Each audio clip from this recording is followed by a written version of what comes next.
పూర్తి majority others కూడా ఇటు కలిస్తే గవర్నమెంట్ ఫామ్ చేసే అవకాశం ఇచ్చారు. సో అండ్ దెన్ బీకాన్ జార్ఖండ్కి వచ్చాము. సో బీకాన్ సంస్థ తరఫున సర్వే చేసిన మధు గారు కూడా ప్రస్తుతం మన ముందే ఉన్నారు. జార్ఖండ్లో ఎన్డీఏకి 42, 44, ఇండియా కూటమికి 34, 36 అండ్ అదర్స్ 2, 4. అంటే ఆల్మోస్ట్ ఇక్కడ ఎన్డీఏ ఆధ్వర్యంలో అంటే బీజేపీ కూటమి అధికారం చేపట్టే అవకాశం ఉంది అనేది దీన్ని బట్టి స్పష్టం అవుతుంది. అది కూడా ఫుల్ పేజ్ కాదు, మీరు మహారాష్ట్రలో చెప్పినట్టుగానే ఇక్కడ 42 బెంచ్ మార్క్ అయితే 42 నుంచి స్టార్ట్ 41 బెంచ్ మార్క్ 42 అవుతుందండి. 41 బెంచ్ మార్క్.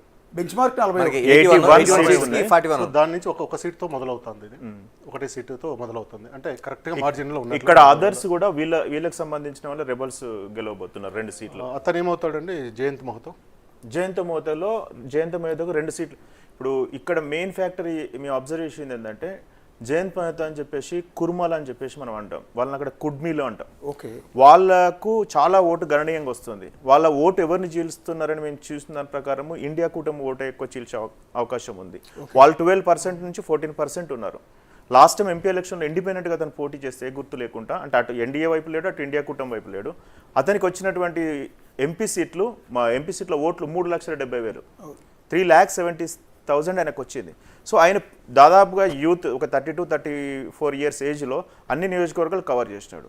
సో ఆ స్ప్లిట్ అయ్యే ఓటు మేమేమనుకుంటున్నామంటే ఇండియా వైపు ఓటు ఎక్కువ చీలుస్తాడు అనేది మేము అనుకుంటున్నాం. అంటే ఇప్పుడు హేమంత్ సోరెన్ మీద ఆ స్థాయిలో వ్యతిరేకత ఎందుకు వచ్చింది అనుకుంటున్నారు? ఇక్కడ హేమంత్ సోరెన్ మీద అంటే మేము తీసుకున్న సర్వేలో హేమంత్ సోరెన్ అనేది most eminent leader compare to అందరితో పోల్చుకుంటా, శిబు సోరెన్తో పోల్చుకుంటా మంచి లీడర్ అనేది. ఇంకోటి సింపతి ఉంది అతని మీద. ఏంటిది? మొన్న అరెస్ట్ చేసిన ఆ తర్వాత గవర్నమెంట్ పడగొట్టడానికి చాలా ప్రయత్నం చేస్తారు. ఎవరు మళ్ళీ సేమ్ ఎక్కడైతే మహారాష్ట్ర లాగా చేశారో అక్కడ చేసారు. అప్పుడు చెంపై సూర్యన్ వచ్చేసి కొంచెం చేసుకున్నారు. కాకపోతే ఇక్కడ ప్రాబ్లం ఏమొచ్చిందంటే బీజేపీ పోల్ మేనేజ్మెంట్ అనేది anti consolidation of ST votes అని ఉంటుంది, మేము పెట్టుకున్న పేరు దాన్ని. అంటే 28 సీట్లకు లాస్ట్ టైం 26 సీట్స్ వచ్చినాయి ఎస్టీ ఓట్లు ఎవరికి? జేఎంఎం కాంగ్రెస్కు. అయితే ఆ 26 ఓట్స్ను ఏదైతే ఉందో వీళ్ళు ఒక 10 తగ్గించగలుగుతున్నారు. ఎవరెవరు చేత? ఈ చెంపై సూర్యన్ చేత, తర్వాత మధు కోడా, తర్వాత బాబులాల్ మురండి, అర్జున్ ముండా, తర్వాత ఇట్లా వాళ్ళ పాత లీడర్స్ని అంతా అప్లై చేసి ఒక 6-7 సీట్లు తగ్గడం వల్ల ఇలాంటి ఫలితం వస్తుంది. సో టోటల్గా అయితే మళ్ళీ ఎన్డీఏ గవర్నమెంట్ బీజేపీ జేడీయూ కలిసి గవర్నమెంట్ ఫామ్ చేయబోతుంది. ఇంకొకటి అశోక్ గారు, ఇది ఫస్ట్ పాయింట్ కదా నేను చెప్పింది. సెకండ్ పాయింట్ పోల్ మేనేజ్మెంట్ పర్ఫెక్ట్గా చేయగలిగినారు. మూడోది ఏంటంటే ఈ బంగ్లాదేశ్ నుంచి వచ్చినటువంటి ఇల్లీగల్ ఇమిగ్రెంట్స్ను బాగా ప్రచారం చేసినారు. ఇక్కడ ఈ దీంట్లో జార్ఖండ్లో అది చేసినప్పుడు ఏమైందంటే వాస్తవానికి 1950లో 50% ఉన్న ఎస్టీ ఓటు రాను ఎక్కడ దాకా వచ్చిందంటే 28 వచ్చింది. అంటే తగ్గుతుంది. ఎట్లా తగ్గుతుంది అనేది మైగ్రేషన్ అవుతున్నారా లేకపోతే ఏ రకంగా వెళ్ళిపోతున్నారా వలసపోతున్నారో తెలియదు. దీన్ని బాగా ప్రచారం చేయడం వల్ల ఇప్పుడు ఏదైతే నేను 28కు 2 సీట్స్ తగ్గినాయని చెప్పినా కదా, ఆ సీట్లు కాస్త 22-21 వరకు వస్తుంది. అదొకటి.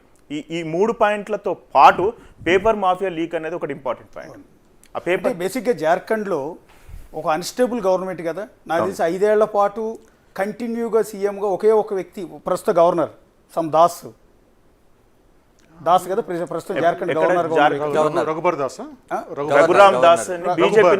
బీజేపీ నుంచి సీఎం అయిన వ్యక్తి 5 ఏళ్ల పాటు కంటిన్యూగా ఉన్నది ఆయనే మళ్ళీ ఆ రాష్ట్రానికి గవర్నర్గా చేశారు. తప్ప శిబు సోరెన్ 3 సార్లు సీఎం చేశారు కానీ ఫుల్ పేజ్. హేమంత్ సోరెన్ 3 సార్లు చేశారు, లేరు బాబులాల్ మరాఠీ 2 సార్లు చేసినట్టు ఆయన చేయబట్టే ఇప్పుడు బీజేపీకి ఎస్టీలు దూరం అయినారు. ఈ పరిస్థితి రావడానికి కారణం ఆయన. అంటే ఇటువైపు అటువైపు ఎవరు లేరు. శివ గారు, ఈ జార్ఖండ్ ఏర్పడి 24 సంవత్సరాలు అండి. 2000 నవంబర్ 9 వస్తుంది. 13 సార్లు సీఎంలుగా ప్రమాణ స్వీకారం చేశారు 6 మంది.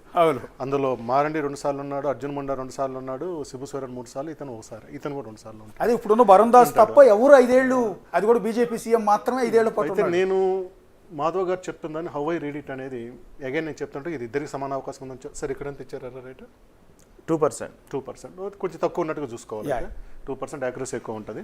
అయితే sympathy versus anti consolidation split అనేది ఆ దాంట్లో మాకు కొంచెం ఉన్నది. అంటే సింపతి పూర్తిగా పోయిందా లేకపోతే ఓట్లను చీల్చగలిగిన దాంట్లోనే ప్రాబ్లం. ఒకసారి మిగిలిన సర్వే సంస్థలు ఇచ్చిన రిపోర్ట్లన్నీ ఒకసారి చూపించిన తర్వాత మళ్ళీ మనం ఒకసారి అనలైజ్ చేద్దాం.